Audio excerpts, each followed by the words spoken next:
Boa noite, boa noite. Vou esperar o pessoal começar a ser comunicado, né, e começar a entrar. É isso aí, pessoal. Primeiro, quero pedir desculpas, né, pelo atraso no agendamento da live, né, no início, que eu marquei 1 hora atrás, mas realmente o consultório estava lotado ainda e aí atrasou tudo. Então, o pessoal já está entrando. Boa noite para todo mundo. E o que eu quero falar para vocês é que hoje eu queria bater um papo em relação à síndrome do ovário policístico. Então, esse é o tema.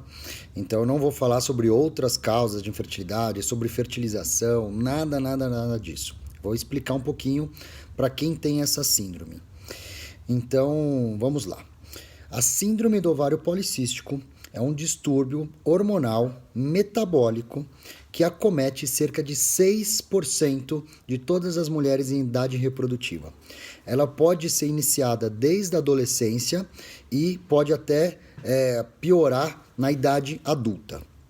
E ela é caracterizada por disfunções hormonais que levam a paciente a ter ausência de ovulação adequada e com isso ela tem uma irregularidade menstrual.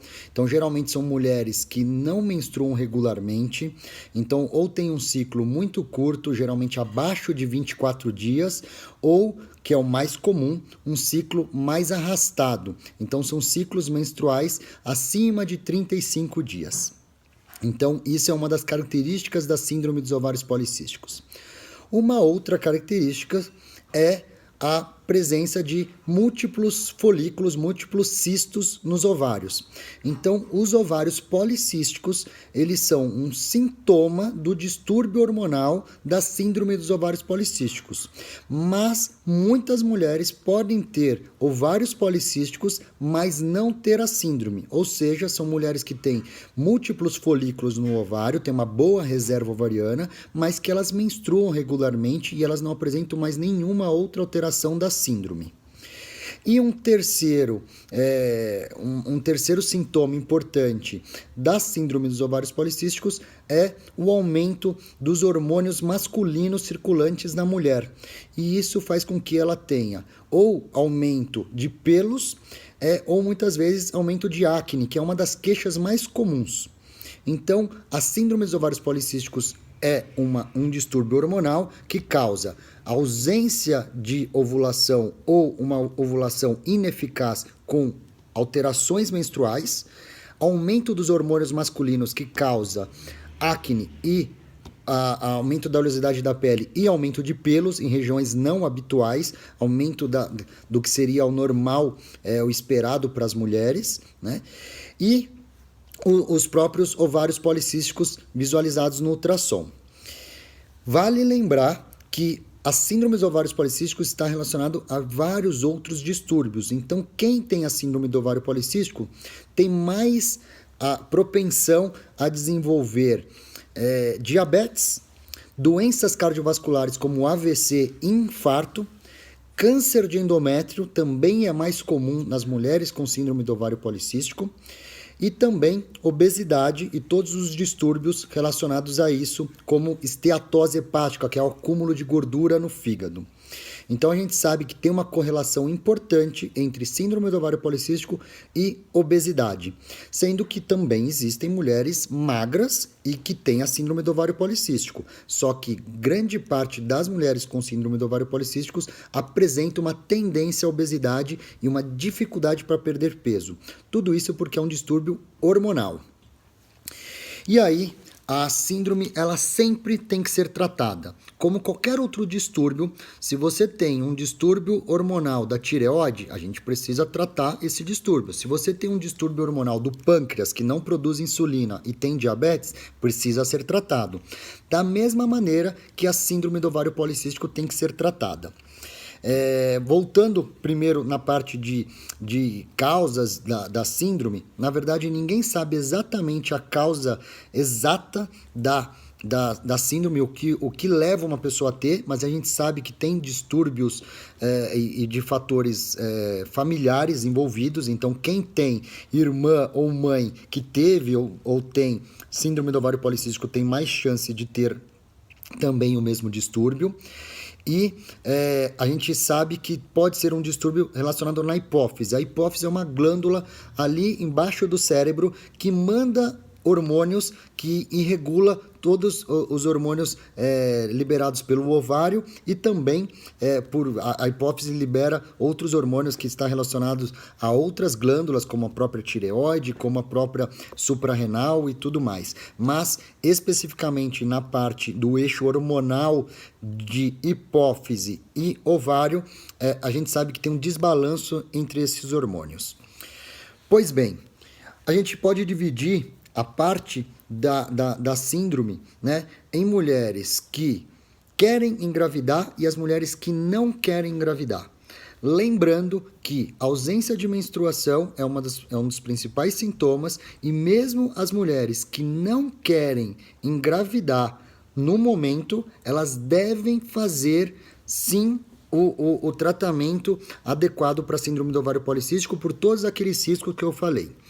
Então, o tratamento começa basicamente, primeiro, com uma alimentação adequada, preferencialmente uma dieta com baixo teor de carboidratos, já que a síndrome do ovário policístico também tem uma interferência no metabolismo dos carboidratos, aumentando o risco de pré-diabetes e diabetes. Então, muitas mulheres com a síndrome dos ovários policísticos também têm uma resistência à insulina. Então, a insulina não atua adequadamente no organismo e essa glicose, então, na corrente sanguínea, ela fica elevada, então, causando pré-diabetes ou próprio diabetes. Então, a mudança da alimentação ela é fundamental no tratamento da síndrome. E a gente chama, então, a dieta adequada de dieta low carb. É uma dieta com baixo teor de carboidratos, onde deve-se restringir os carboidratos, e os carboidratos ingeridos devem ser preferencialmente aqueles que têm uma metabolização mais lenta no organismo, que a gente chama de baixo índice glicêmico, que são os carboidratos complexos, evitando o açúcar, né, puro, todos os doces e os alimentos vindos da farinha.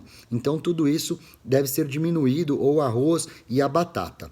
Então, dar sempre preferência por esses alimentos com menor índice glicêmico. Um outro ponto fundamental para o tratamento da síndrome do ovário policístico é atividade física. Então, atividade física, independentemente se a mulher tem excesso de peso ou ela está dentro do peso normal ou até está abaixo do peso, existem mulheres que são extremamente magras, mas que têm a síndrome, a atividade física ela é fundamental por diversos mecanismos, mas basicamente ela melhora a resistência à insulina e ela vai melhorar a ação dos hormônios produzidos pelo ovário. Então, tudo isso vai ajudar. E aí, depois dessa mudança de estilo de vida e controle do peso naquelas que estão acima do peso, ou manutenção do peso naquelas que estão com peso ideal, com a dieta específica, muitas dessas mulheres voltam a ovular espontaneamente, e aquelas que estão tentando engravidar, elas conseguem engravidar espontaneamente só com estilo de vida. Isso acontece em aproximadamente 60% dos casos. Então, por isso que é a base do tratamento. E aí, quem não teve sucesso fazendo tudo isso, né, mas tem muita dificuldade, às vezes tem mulheres que têm 30, 40 quilos a mais do que deveria ser o peso ideal para ela, e por mais que ela se esforce, muitas vezes ela tem uma dificuldade realmente metabólica de perder peso, às vezes consegue perder 5, 10 quilos, mas continua acima do peso, a gente pode lançar mão de alguns suplementos que podem melhorar também a parte metabólica da síndrome do ovário policístico e fazer com que essa mulher volte a ovular regularmente, ter um ciclo menstrual regular e conseguir engravidar espontaneamente. E quais são eles? Primeiro, naquelas mulheres que têm um aumento da resistência à insulina, isso deve ser avaliado através de alguns exames laboratoriais, a metformina, tá, que o nome comercial mais comum é o Glifage, pode ser de grande valia no tratamento dessas síndromes. Não está indicado para todas as mulheres, mas boa parte das mulheres com síndrome do ovário policístico vai se beneficiar do uso da metformina. Um outro medicamento que também vai ajudar nesse processo é o mil-inositol, que o nome comercial é o Fertisop, mas pode ser também manipulado. E o mil-inositol, ele também vai trazer uma melhora no metabolismo de dentro do ovário, melhorando a qualidade do óvulo, e muitas mulheres podem voltar a ovular espontaneamente só com o uso do mil-inositol associado à alimentação adequada e à atividade física.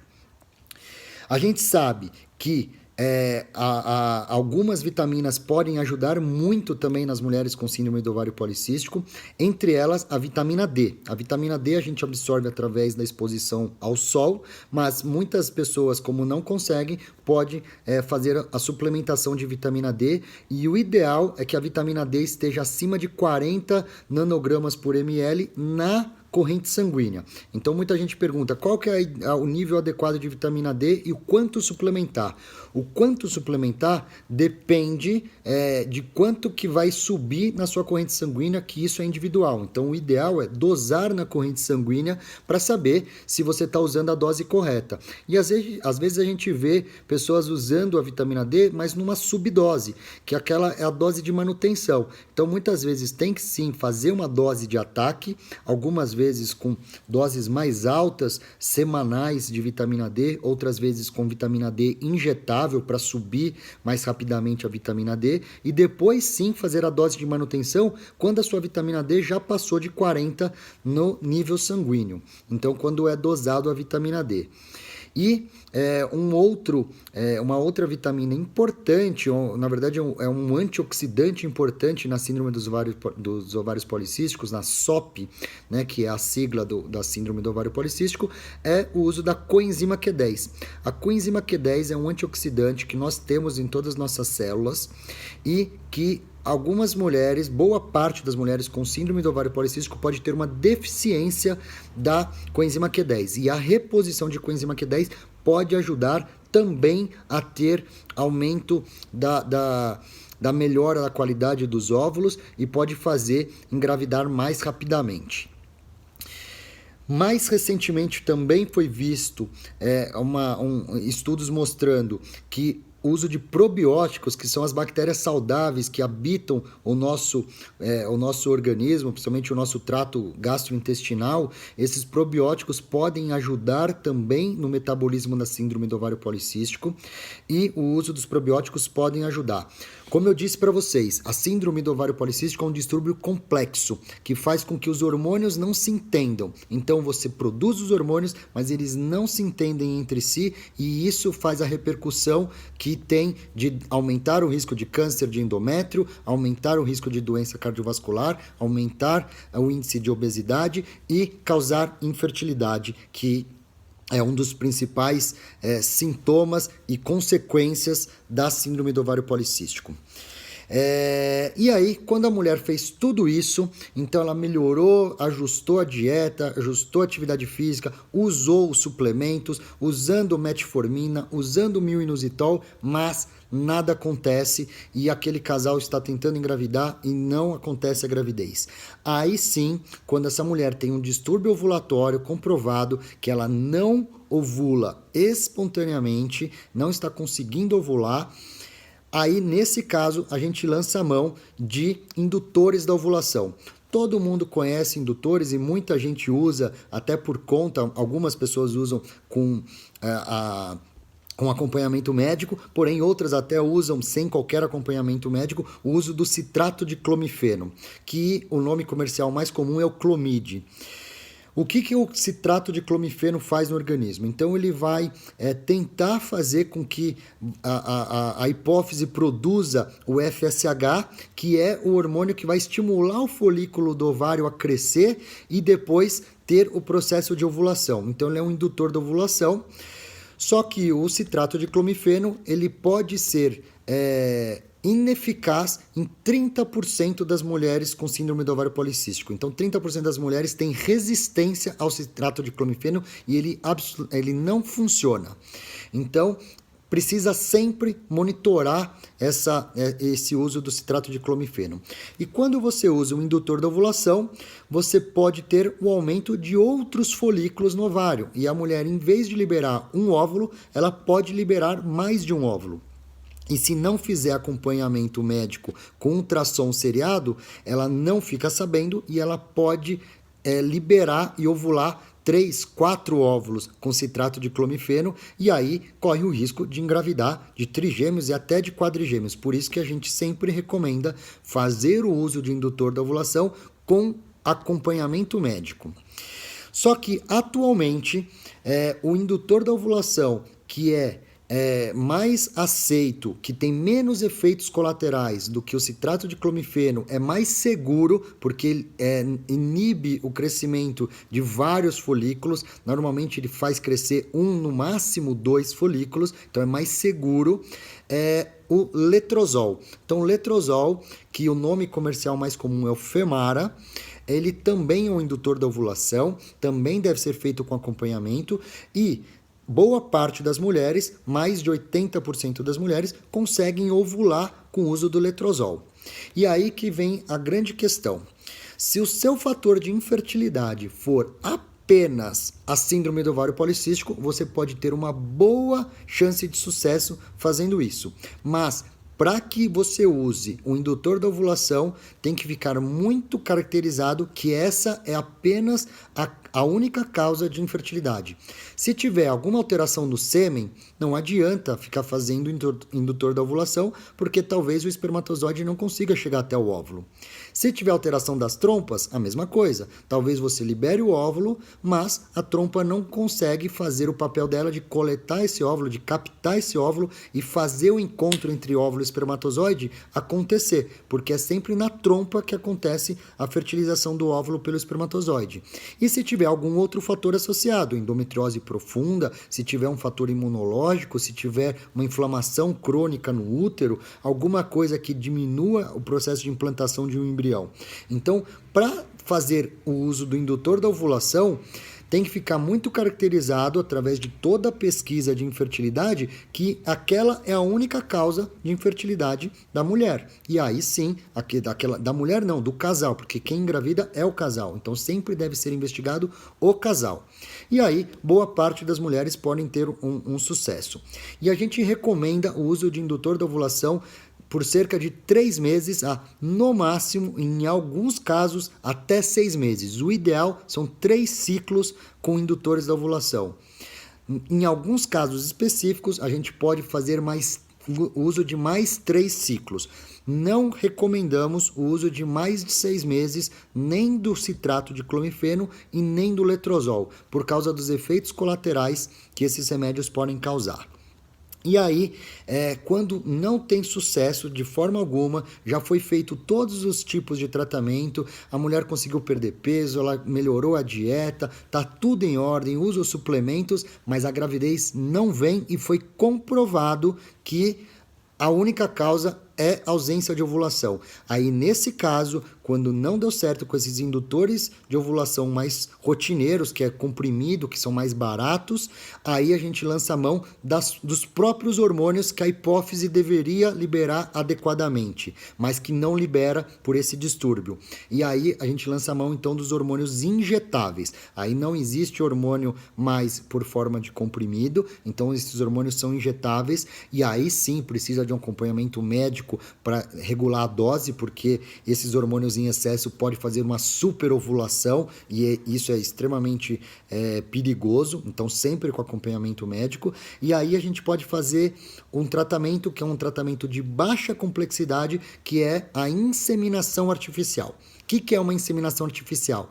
Nada mais é do que o depósito do sêmen do parceiro do interior do útero no momento que a mulher está ovulando. Então nós induzimos a ovulação com esses hormônios injetáveis, acompanhamos com ultrassom e no momento adequado a gente dispara a ovulação. Quando a mulher está ovulando, o parceiro vai coletar o sêmen, a gente separa os melhores espermatozoides, deixa os mais espertinhos, os mais rapidinhos, e aí a gente coloca com um catéter bem fininho dentro do útero. O procedimento é extremamente simples, é como se fosse coletar um Papa Nicolau, não precisa de anestesia, não precisa de nada. E aí a gente faz então a inseminação, com uma boa chance de sucesso, porque a gente está resolvendo o distúrbio ovulatório que aquela mulher tem. E aí a inseminação, para dar certo, o sêmen tem que ter uma boa concentração de espermatozoides, ou seja, não funciona se o sêmen não tiver uma boa concentração, e as trompas devem também estar em ordem. Então, do mesmo jeito que não consegue engravidar de uma forma espontânea, sem esses pré-requisitos, na inseminação é a mesma coisa, porque também é uma gravidez espontânea.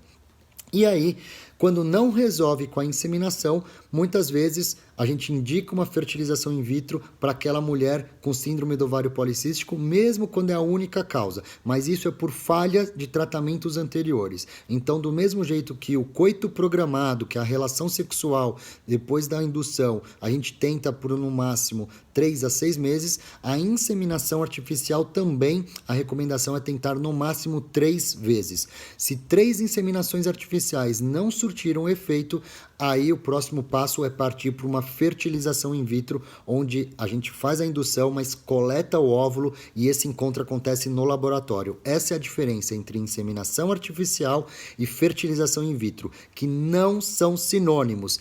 Muita gente fala como se fossem sinônimos, são tratamentos completamente diferentes. E aí, a grande questão é, engravidei, tive sucesso, engravidei. O que a síndrome do ovário policístico pode causar?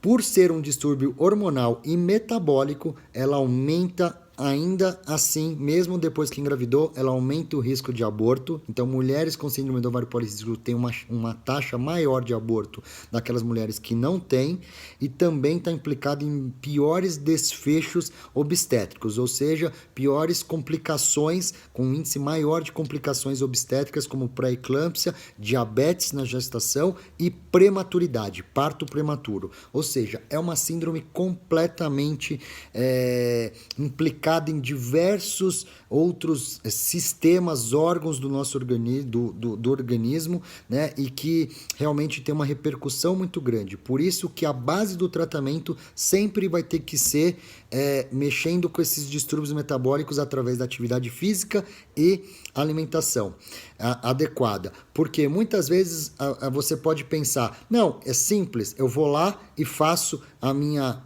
o meu indutor da ovulação, eu ovulo e pronto, está tudo resolvido. Mas na verdade não, é um distúrbio metabólico e tem repercussões importantes.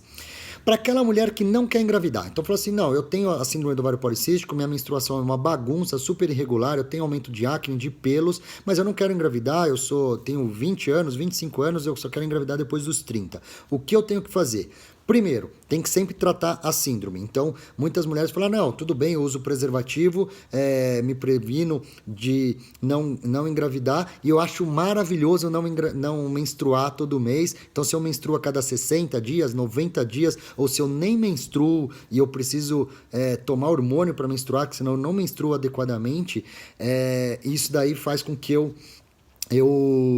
fique tranquila. Na verdade, você tem que tratar da mesma forma, porque é um distúrbio metabólico, como eu disse. Então, trate como se fosse uma doença importante, porque ela realmente é uma doença importante e tem que ser tratada assim. E aí, como método contraceptivo, já que não quer engravidar, tem que pensar nos anticoncepcionais via orais, no DIU, né? O DIU de cobre e o DIU Mirena. Cada um tem as suas particularidades, então a gente vê e sabe que muitas mulheres, a maioria que tem síndrome do ovário policístico, é tratada com anticoncepcional. E o que eu quero dizer com isso? O anticoncepcional, ele só trata os sintomas. Ele vai diminuir o hormônio masculino circulante, a testosterona livre. Com isso, diminui a acne, melhora a pele, diminui queda de cabelo, diminui pelo, tudo isso melhora. Mas a gênese do problema ele não está tratando. Ele não está tratando a origem do distúrbio metabólico. Ele está tratando os sintomas. E grande parte das mulheres, quando usam anticoncepcional durante 6 meses, 1 ano, 2 anos, quando elas param o anticoncepcional, elas vão retornar com distúrbio ovulatório e com a irregularidade menstrual, porque o anticoncepcional não tratou. Para aquela mulher que quer usar um contraceptivo, que ela não tem contraindicação para esse tipo de contraceptivo e que vai melhorar os sintomas, tudo bem, é uma forma de controlar os sintomas e é uma forma até indicada em vários casos, tá? Não estou contraindicando o anticoncepcional, só que eu tenho que deixar bem claro que não está tratando a síndrome, não está curando a síndrome. O que vai curar a síndrome é atividade física, a alimentação adequada e todos os suplementos que podem ser ajudados, mas não o anticoncepcional por si só, tá? Muita gente me manda, mas eu parei o anticoncepcional depois de 2, 3 meses eu engravidei. Sim, pode acontecer, mas não é a regra, é exceção. E aí, o DIU de cobre pode ser indicado, mesmo sabendo que ele não vai ter nenhum efeito na parte hormonal, mas como método contraceptivo. E o Mirena também, que é o DIU que libera a progesterona, um progestógeno, na verdade, dentro do útero, que é um hormônio mais localizado, também pode ser utilizado como método contraceptivo.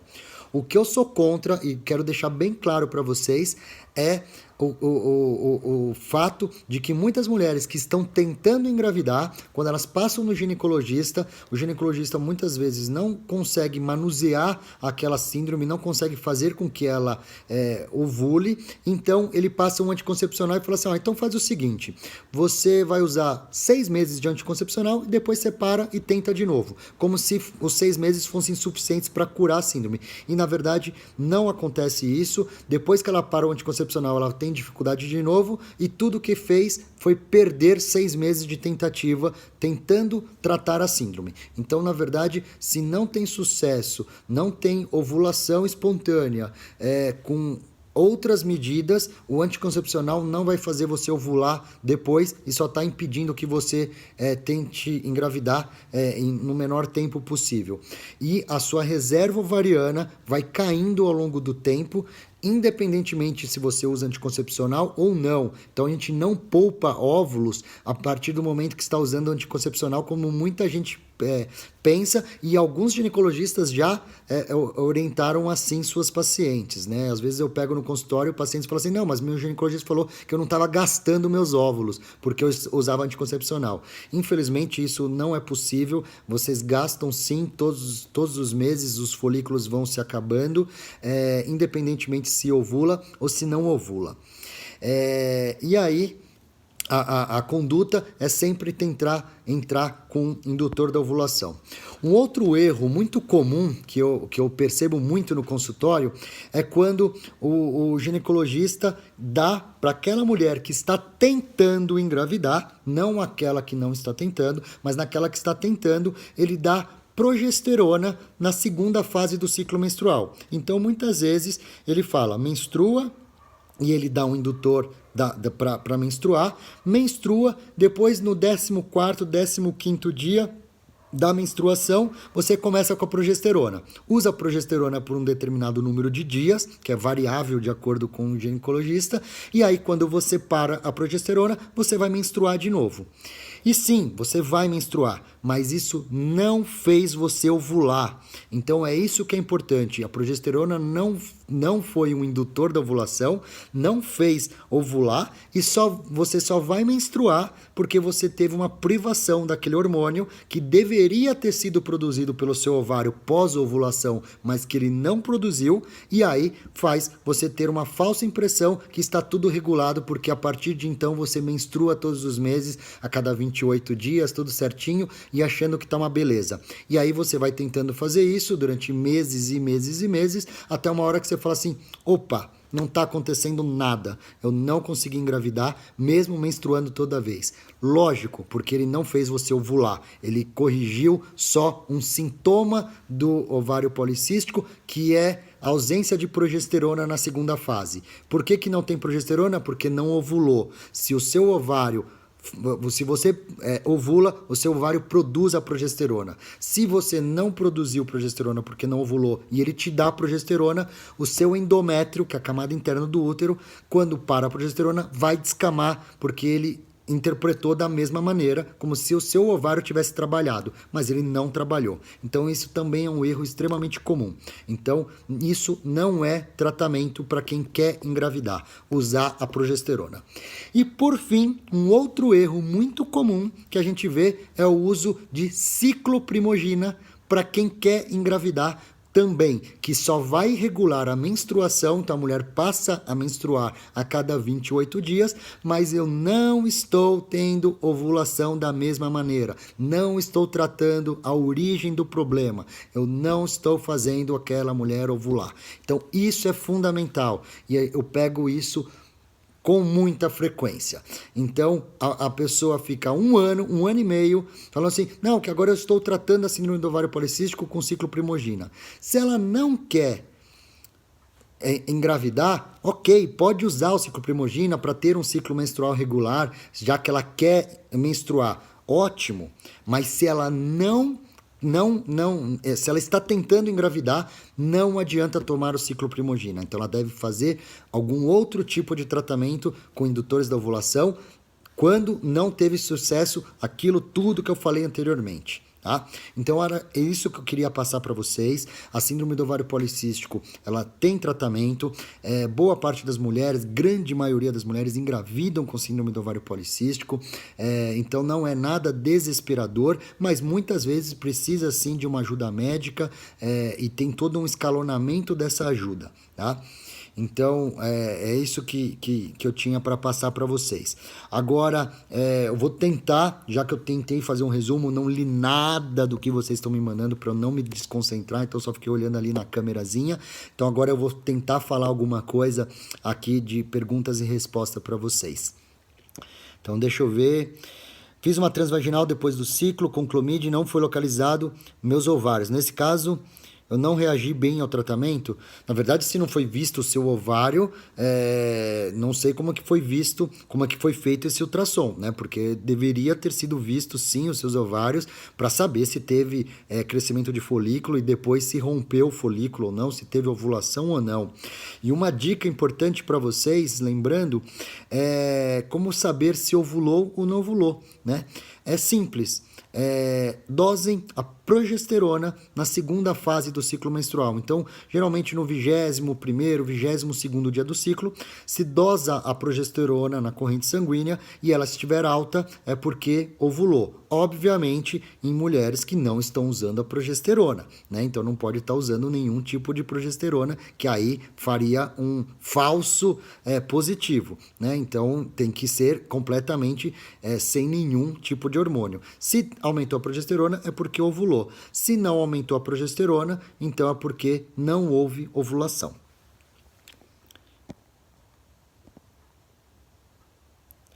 Tenho SOP e fiz coito para engravidar, mas perdi. Sim, como eu falei, a síndrome do ovário policístico aumenta o risco de aborto. Isso tudo por uma menor qualidade metabólica do óvulo. Não tem nada a ver com a parte cromossômica, com alterações cromossômicas, genéticas do óvulo, que isso está ligado à idade, tá? Mas sim com aumento da parte metabólica. O que precisa fazer? Toda aquela suplementação que eu falei. Usem as vitaminas adequadas, os antioxidantes adequados, ômega 3, que eu esqueci de falar no começo aqui.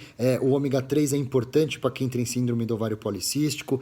E mude a sua alimentação. Isso é fundamental, vai melhorar a qualidade dos seus óvulos e diminuir o risco de aborto. Qual é a diferença entre cisto no ovário e ovário micropolicístico? É total. O cisto no ovário não tem nada a ver com SOP. Cisto no ovário é quando tem uma formação de um folículo que cresce, né? E a gente chama aquilo de cisto, que é quando não tem óvulo dentro dele. Muitas vezes, é um folículo que não se rompeu e aquele aquele cisto fica lá, né? A gente vê como se fosse uma bexiguinha d'água dentro do ovário. Então é um cisto simples de ovário que a tendência é diminuir ao longo do tempo, 2, 3 meses ele já some. E os cistos nos ovários, os cistos complexos, que são cistos que podem ser endometriose dentro do ovário, que é um endometrioma, um teratoma, que é um cisto que é um cisto complexo, e diversos outros cistos. Mas não tem nada a ver cisto no ovário com ovário micropolicístico. Ovário micropolicístico é uma consequência do distúrbio hormonal que faz com que o ovário tenha microcistos no seu interior. E como eu falei no começo, ter ovário micropolicístico não significa que você tenha a síndrome. Você só vai ter a síndrome se você tiver distúrbio ovulatório associado ou aumento dos hormônios masculinos circulantes, com repercussões clínicas também. Então, são 3 critérios que a gente utiliza, que pelo menos deve ter 2. Uma outra pergunta que muita gente me faz é em relação ao hormônio antimileriano. Geralmente, o hormônio antimileriano em pacientes com SOP, ele é aumentado, ele é acima do esperado para a idade, tá? Não é uma regra, mas é extremamente comum.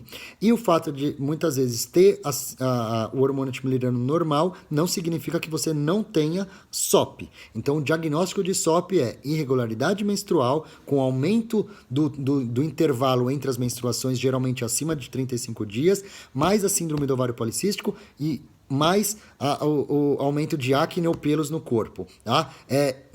Os 3 não precisam estar presentes, mas pelo menos 2 desses 3 têm que estar presentes para fazer esse diagnóstico.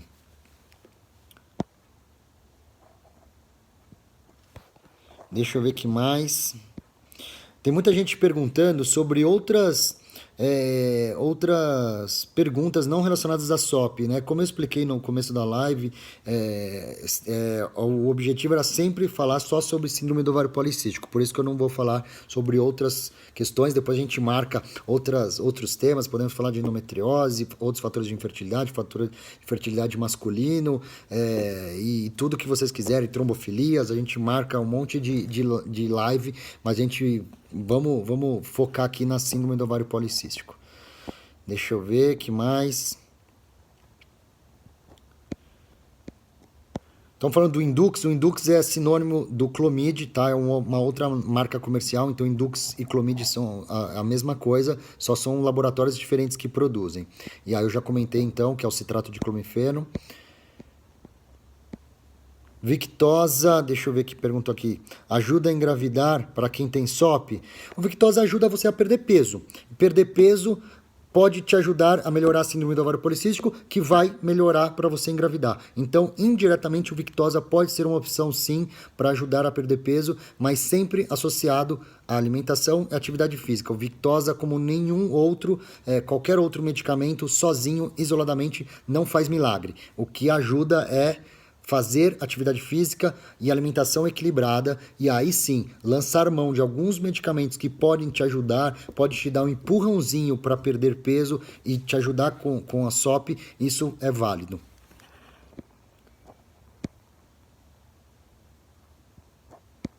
Deixa eu ver aqui mais. Nossa, gente, vocês mandam muita coisa, eu não consigo ler tudo, mas deixa eu ver. Até quanto tempo esperar com apenas uma dieta? Depende. Boa pergunta a sua. Então, imagina que você tem um ciclo menstrual... Ops, meu celular caiu. Imagina que você tem um ciclo menstrual de 40 dias, 45, 50 dias, ou nem menstrua se não tomar algum hormônio para fazer você menstruar. Aí você começa com a alimentação, e aí depois de 2 meses começou a ter uma melhora. Então antes você menstruava a cada 40 dias, agora você menstrua a cada 30. Você fala, opa, melhorou bastante. Aí você continua nessa questão. Agora, se você vê que depois de 3, 4 meses você mudou a alimentação, você mudou seu estilo de vida e não melhorou, você passa para o próximo nível, né? E o próximo nível é buscar ajuda médica para uso de indutores da ovulação, quando for o caso. E todo casal, tá? De forma geral, independente se é SOP ou que não é, todo casal, depois de 1 ano de tentativa de gravidez sem sucesso, deve procurar ajuda médica para investigar. E aí sim, avaliar todas as causas de infertilidade. Muitas mulheres tem síndrome do ovário policístico, mas também tem outro fator que dificulta a gravidez. Então não adianta só tratar a SOP, tem que tratar tudo o que está relacionado. Então, por isso que sempre tem que investigar o casal. Muitos casais, às vezes, demoram anos para buscar ajuda médica porque acreditou que era apenas um fator e depois de 2, 3 anos é que vai descobrir que tinha um outro fator também associado. Por isso que a gente tem que investigar tudo, tudo, tudo. Deixa eu ver.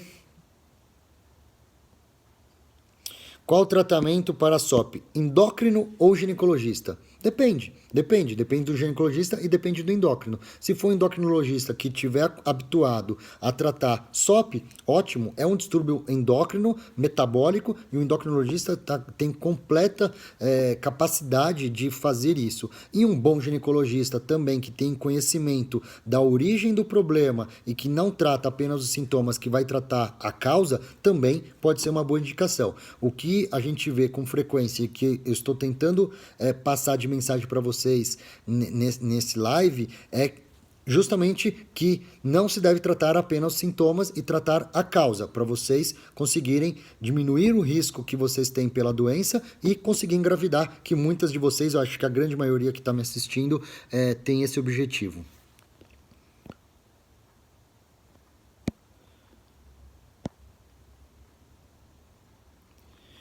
Meu primeiro ciclo de Clomid, a minha menstruação desceu atrasada, não reagi bem ao tratamento? Não dá para te responder isso. Você pode ter ovulado, mas pode ter tido uma ovulação tardia. Mas se você usou Clomid, você tem que fazer acompanhamento de ultrassom. Então tem que fazer um ultrassom para saber se o folículo está crescendo e depois um ultrassom para saber se rompeu aquele folículo. Tá? Então sempre tem que fazer um ultrassom de controle, e uma forma de saber se ovulou ou não ovulou é dosando a progesterona. Então se vocês usam o Clomid, dosem a progesterona depois para saber se realmente funcionou. E aí são duas questões. Vamos imaginar que você usou o Clomid e não engravidou, mas descobriu que ovulou. Você pode continuar usando o Clomid por mais um tempo. Como eu falei, de 3 a 6 meses. Só que nos 3 primeiros meses você usou o Clomid, ovulou e não engravidou, tenta mais 3 meses. Agora, se nos 3 primeiros meses você usou o Clomid e descobriu que você não ovulou, não adianta continuar com o Clomid, você tem que mudar a sua estratégia. Então, por isso que a gente recomenda de 3 a 6 meses. 3 meses, se está no caminho certo, mas ainda não atingiu o objetivo, né? Então, aí você posterga para 6 meses, ou 3 meses para você testar e falar, não, realmente o Clomid não adiantou para mim. Então, essa é uma outra questão.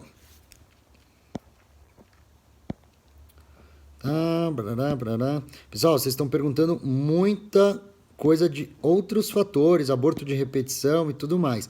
E aí tira um pouco do foco aqui do nosso bate-papo aqui. A prolactina alta está relacionada com SOP? Não, diretamente não. A prolactina é um hormônio que é produzido também pela hipófise e que a hiperprolactinemia, ou seja, o aumento da prolactina, também causam sintomas parecidos com SOP. Então, causa irregularidade menstrual e ausência de ovulação. Então, se você tem a prolactina alta, você tem que tratar diminuindo a prolactina com remédios específicos, medicamentos específicos, para que, melhorando e diminuindo a prolactina, você volte a menstruar regularmente e ovular regularmente, que é o objetivo. Então, não tem correlação. Só que uma porcentagem de mulheres pode ter ambos distúrbios. Então pode ter tanto hiperprolactinemia quanto a síndrome do ovário policístico. Não é o comum, mas pode acontecer.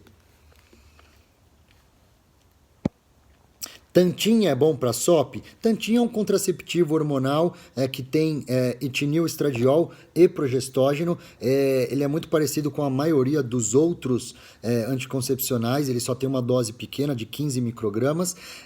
Então ele tem menos efeito colateral em relação a efeitos de náusea, inchaço na mama e tudo mais. Só que, como eu falei, depende do seu objetivo. Se for para você engravidar e você já está tentando tentando engravidar, não recomendo. Se for como método contraceptivo, tudo bem, ele vai controlar os sintomas da SOP e vai ser um bom método contraceptivo, desde que você não tenha contraindicação a ele, que aí são as contraindicações gerais. Se tem algum fator de risco para trombose, porque o anticoncepcional hormonal combinado, que tem os dois hormônios, aumenta o risco de trombose. Se você não tem nenhum problema no fígado, que também é uma outra contraindicação, se tiver algum distúrbio no fígado, não deve usar anticoncepcional. Se tiver porfiria, uma outra doença hematológica, também não pode usar anticoncepcional, né? E se tiver enxaqueca crônica, aquela enxaqueca que piora muito com o uso do anticoncepcional, também é uma contraindicação absoluta para o uso de anticoncepcional, independentemente da marca. Qualquer anticoncepcional que tenha etinil estradiol não deve fazer parte do seu rol de medicamentos utilizados. Deixa eu ver aqui o que mais. O óvulo de quem tem SOP pode ser de má qualidade? Pode, como eu falei, não basta ovular, tem que ovular com qualidade. E isso muitas vezes não acontece. A gente vê muito isso numa fertilização in vitro, onde que a gente vê o óvulo, né, diretamente no microscópio. As mulheres com SOP pode ter uma diminuição da qualidade, mas tudo depende se ela também fez a lição de casa, que é usar os suplementos adequados, que é fazer tudo aquilo que eu falei.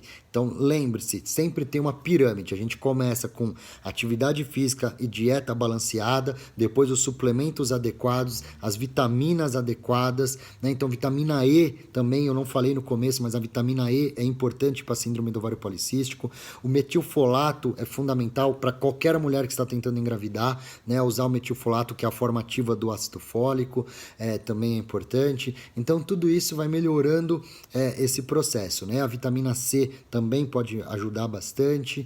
Então, são vários complexos vitamínicos. Eu dei aqui alguns exemplos, mas muita coisa pode ser ajudada, pode ajudar na síndrome do ovário policístico.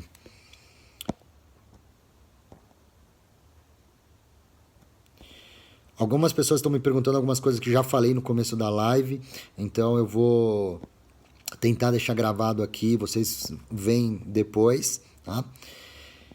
E é isso. Pessoal, tá acabando meu tempo. O Instagram já tá colocando aqui. Então, eu espero que ter ajudado de alguma forma. Eu acho que eu falei até muito rápido.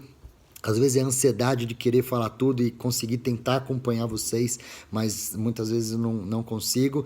Mas eu quero agradecer pelo carinho que vocês tiveram de ficar me esperando até esse horário.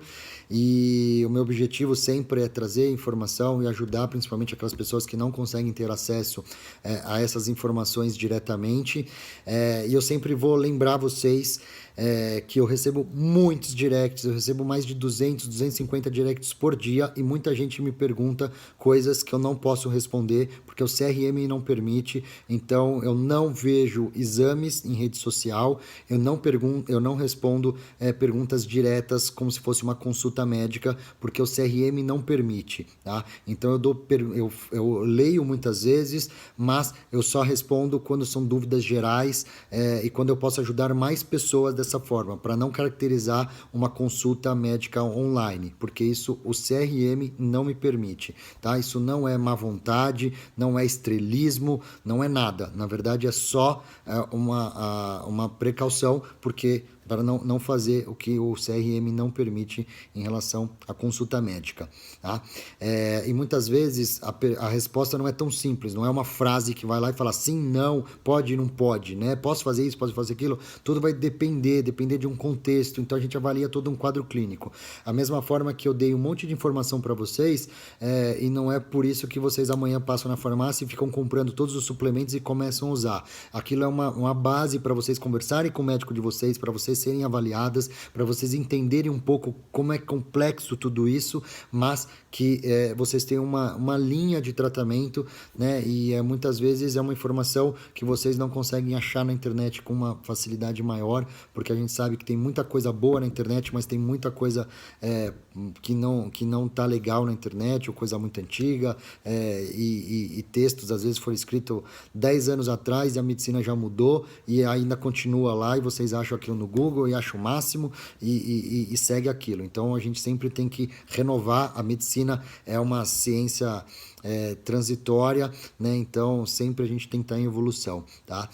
Síndrome do ovário policístico é sempre um tema muito comum nos congressos médicos, então eu sempre vou em todos os congressos para tentar ter o máximo de novidades para vocês, né? E para tratar as minhas pacientes. Então agradeço a vocês, boa noite, e aí depois a gente faz outros assuntos e a gente marca outro live que eu gosto muito, e fazia um tempinho que eu não fazia por falta de tempo mesmo. Aqui o consultório tá bombando, graças a Deus, estamos indo super bem. E minhas pacientes, eu vi ali 2 pacientes que mandaram mensagem. Foram 4 pacientes hoje que fizeram teste de gravidez e as 4 positivos foram 100% de positivos e a gente ficou muito, muito, muito, muito feliz. E foi tão correria que eu não consegui nem mostrar isso para vocês, mas depois eu mostro com calma, tá bom? Um beijo grande e depois a gente marca mais.